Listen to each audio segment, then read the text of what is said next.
It's Wednesday.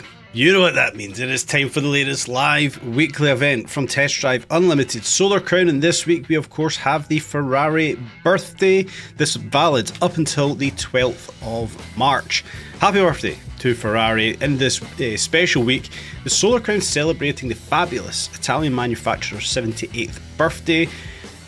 For the rewards of another sticker. It's a sticker, it is what it is. More importantly, let's see what we've got in store for this week. First of all, 50 Shades of Red. 4.4 mile sprint, foggy dusk asphalt. Looks like it's going to be a wet one, guys. Of course, in a Ferrari, no cap. Max RP, however, of 820. Over to the second one, we have got the Rossa Corsa. 2.7 mile sprint, again, clear dusk. Probably going to be wet again, unfortunately. 100% asphalt. This here for the Ferrari 812 Superfast, or the Pista. That could get quite interesting. And then lastly, down at the south of the map here, if we could find it, there we go. Red or yellow, a 3.3 mile 2-lap circuit race. That looks like it's going to be dry on asphalt. In the Ferrari Portofino or the California with a max RP of 650. That's a car I don't own just yet. I have now bought it for this weekly event, and we will jump into it. But we're going to kick things off in the fabulous, my favourite Ferrari of all time, the Ferrari F40, up there with the Ferrari F50. However, we don't have the F50 in game, unfortunately. We're going to kick things off today in the F40. Now, this is shaping up to what could be a fantastic live weekly event. We know the Ferrari category, the manufacturer of Ferrari, is unbelievably competitive in game, whether it's the 812 pre it getting nerfed. It has of course been nerfed now, it's not as good as it once was.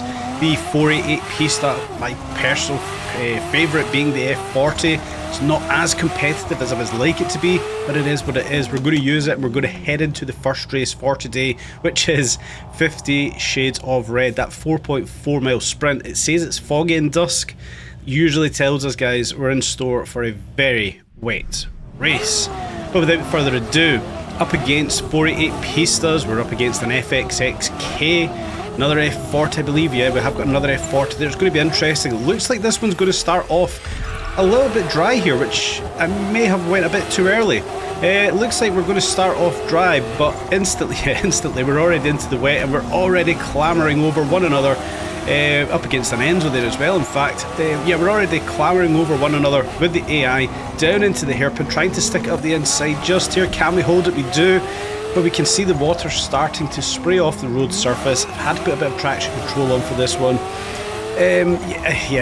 I'll talk about the race first before I get into the gripes I've got with this weekly event. I don't want to cast a shadow over it, but I think there is a huge shadow over this weekly event. The race itself is a fantastic track that we've got here.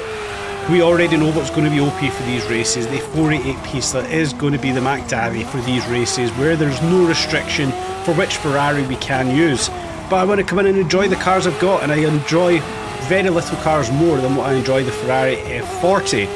However, this should be a huge weekly event to celebrate Ferrari's birthday, which arguably, you know, we've got what we have in front of us. But why on earth have we got a wet race where we're racing rear-wheel drive supercars? Not every live weekly event has to be wet races. This race would be magnificent if it were dry. It just feels like the recent events, although they have been fantastic, I will not doubt that, they have been phenomenal events. There needs to be more dry races. If there's only 3 races that we're getting, only one should be wet. If this is the only wet race, fantastic, but like we looked at in the intro, it looks like we're going to get 2 wet races. We enjoy dry racing more. Apologies. Hopefully the devs hear that cry. Regardless, we'll push on with the race that we've got here. It's a very tricky race because it's wet. The F40 doesn't like having 800, 900 horsepower sent to that rear axle, and we can see just how unsettled this thing is, especially with the all-season tyres. Now, if we're going to continue to get so many wet races on a continuous wet Hong Kong, do we start to get wet tyres introduced into the game? It is starting to annoy me, the amount of wet races we've got, especially up to the hypercar category. It should be dry races. I'm not going to go any further, guys. I've kind of started this one off hot, sharing some gripes. I'm going to go back to the race, come back to the Ferrari F40, down into a hairpin here, trying to get some traction obviously I'd done the race before. Shout out to GR Picuvius. I was actually in a race with the gentleman before, but I came into that race with no traction control applied to this thing, much like the Shelby Daytona we did last week, and I just couldn't get any power down in the F40. Sticking on a bit of traction control, we can see it's slightly more manageable. It's still leery, it's still very flamboyant to try and get any sort of traction in any time, respectable times on the board. But we're going to push forward and try it once again, cutting across the road there, guys, locking up under braking as we hit the central reservation, taking us wide. As we start to get the power back down again, we can see with the wet road surface, the back end of the F40 continuously snapping on us, crossing the line, taking a very, very difficult first place in that race. 20th on the leaderboard so far with a 3:10. For me, it's just not a respectable time. We can see Day just above us there with a 3:04, another F40. But guys, I don't think the F40 is going to be the car of choice for the 50 Shades of Red race. We can see the 488 Pista, Schurzek. Sorry, I butchered your name. Picuvius, Ballenward, MGR, the usual culprits up at the top of the board in the 488 Pista, 246s, 252s. Far more competitive times there will, of course, be set in the Pista. It's good to see the Enzo as well up there, Altair, with a 254 in the Enzo. It's an interesting one. But we're going to park the F40 where it is here. We've obviously got a garage full of Ferraris. Moving over next to the 488 Pista. Not doing a ton of run here, guys, don't worry, we're not doing some frim, we are heading on over to the second race for today. One thing that annoys me, guys, I'm venting today in this video, why is the F40 so quiet? Sorry, the 488 Pista, apologies, why is it so quiet in game? The exhaust's so damn quiet, it should be louder. Regardless, that's the only gripe I've got there. We're going to head on over to the second race today. We are going to set that race, we are going to do that race rather, in the Ferrari 488 Pista. Now it seems like this is a go-to car for broken times as of late, as we don't take the right turning. You know, maybe taking over from the 812 Superfast, this 488 Pista is a magnificent car in the supercar category. So we're going to take it into Rossa Corsa here with a 2.7 mile sprint, clear dusk. It just screams out that this is going to be a wet asphalt race.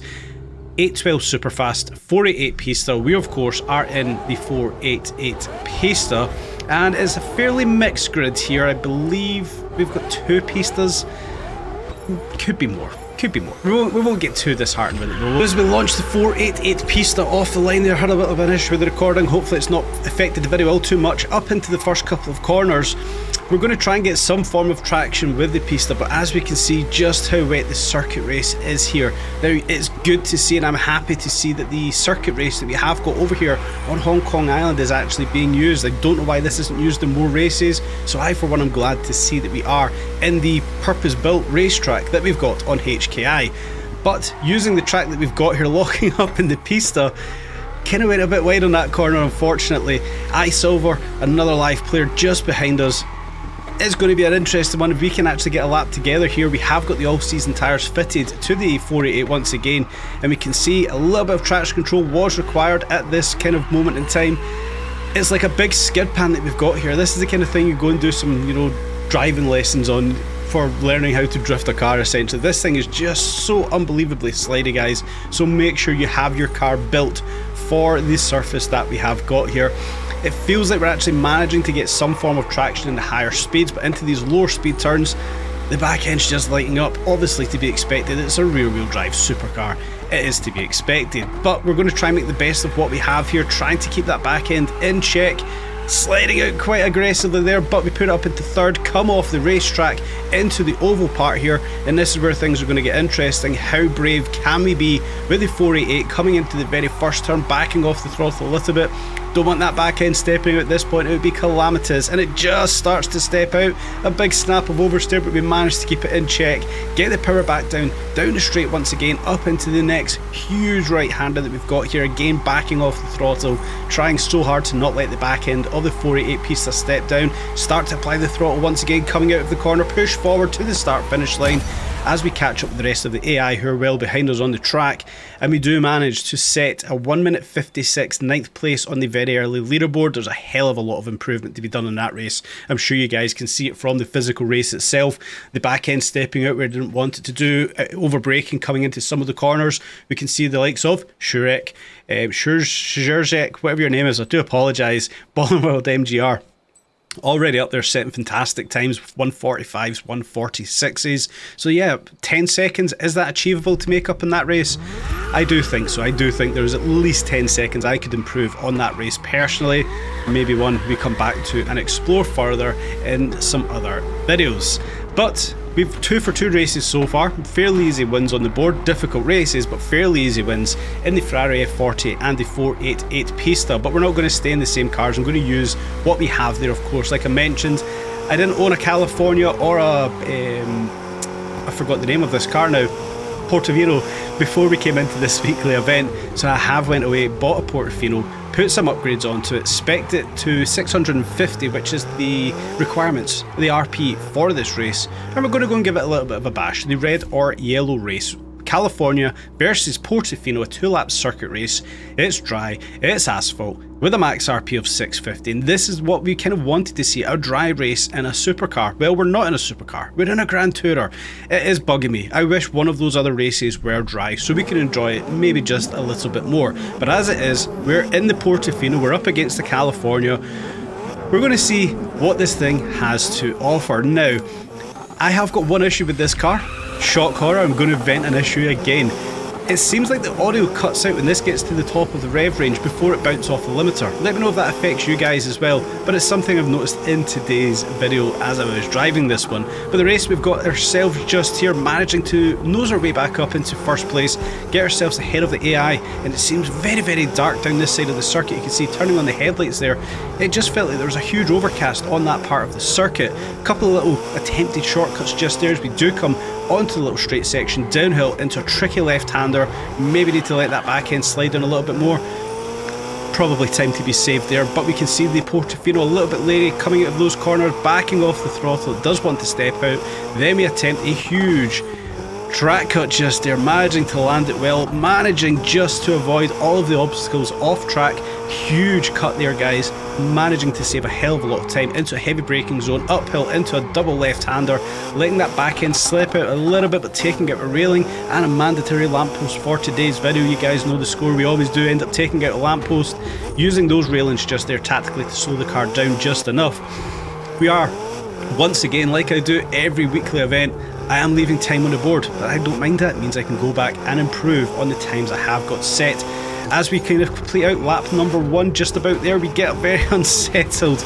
We're not making the best attempts of this one, guys, but it's a good thing in some way. I am managing to leave time on the board so I can come back and improve on the time set. Coming back up through this very, very, very dark section once again, taking out a lamppost, but we're managing to keep this thing between the white lines just as the back end steps out. There's just a little bit there, uphill, take out that curb, cut across the shrubbery, back onto the straight, up into third gear, and we'll push forward to that very tricky left-hander here.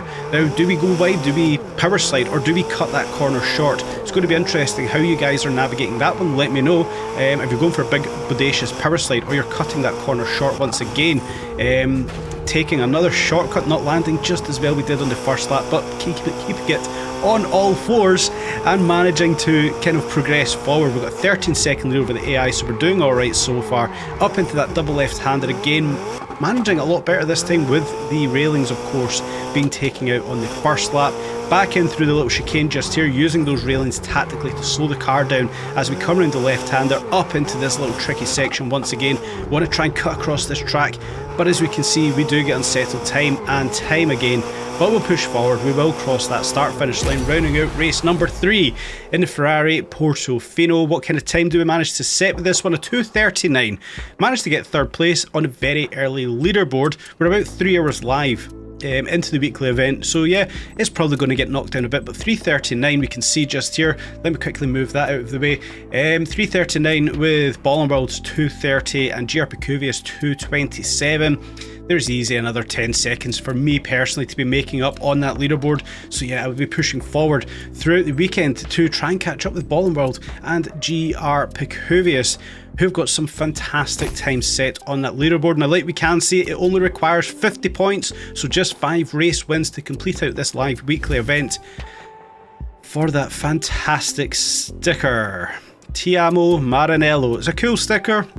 I would like to start getting more rewards, better rewards, for continuously completing out these live weekly events. And probably, I'm probably speaking for the entire community here as well. I think everybody wants to see better, more elusive, more exclusive rewards for completing the live weekly events that we are always coming back here and doing. Guys, before you leave today, as always, please do smash that like button, subscribe, that's the most important one. Trying to grow the channel, I can only do that with you guys hitting the subscribe button. Tap on the bell if you'd be as kind to as well. I do hope you have enjoyed today's video. Stay tuned for more updates on Test Drive Unlimited Solar Crown.